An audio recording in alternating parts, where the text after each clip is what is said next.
మేడ్చల్ జిల్లా బోడుపల్ కార్పొరేషన్లో mayor సాముల Buchi Reddy, deputy mayor కొత్త లక్ష్మి గౌడ్లపై కాంగ్రెస్ పార్టీ కార్పొరేటర్లు పెట్టిన అవిశ్వాస తీర్మానం నెక్కింది. కీసర ఆర్డీఓ వెంకట ఉపేందర్ రెడ్డి అధ్యక్షతన జరిగిన కౌన్సిల్ సమావేశంలో మొత్తం 28 మంది సభ్యులకు గాను 22 మంది కాంగ్రెస్ పార్టీకి మద్దతు ఇచ్చారు.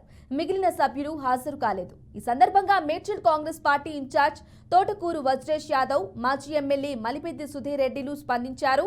బోడుపల్ కార్పొరేషన్లో అరాచక పాలనకు తెరపడిందని అన్నారు.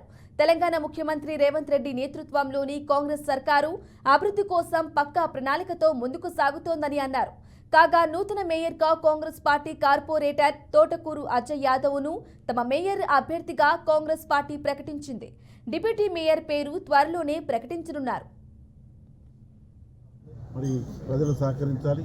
మరి ప్రభుత్వంతో నిధులు తీసుకొచ్చి గత 4.5 సంవత్సరాలకు ఏమాత్రం మంత్రివర్గం ఉన్నా, మంత్రి ఉన్నా ఇక్కడ అభివృద్ధి జరగలేదు. తప్పకుండా అభివృద్ధి చేసే దిశలో మేమంతా కూడా ప్రయత్నం చేస్తామని సహకరించిన ప్రజలకు, మరి కార్పొరేటర్లకు వారందరికీ ప్రత్యేక అభినందనలు తెలియజేస్తూ సెలవు తీసుకున్నాం. జై హింద్. తప్పకుండా మరి ప్రజలు సహకరించాలి.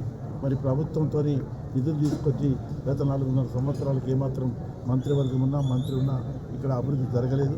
తప్పకుండా అభివృద్ధి చేసే దిశలో మేమంతా కూడా ప్రయత్నం చేస్తామని సహకరించిన ప్రజలకు, మరి కార్పొరేటర్లకు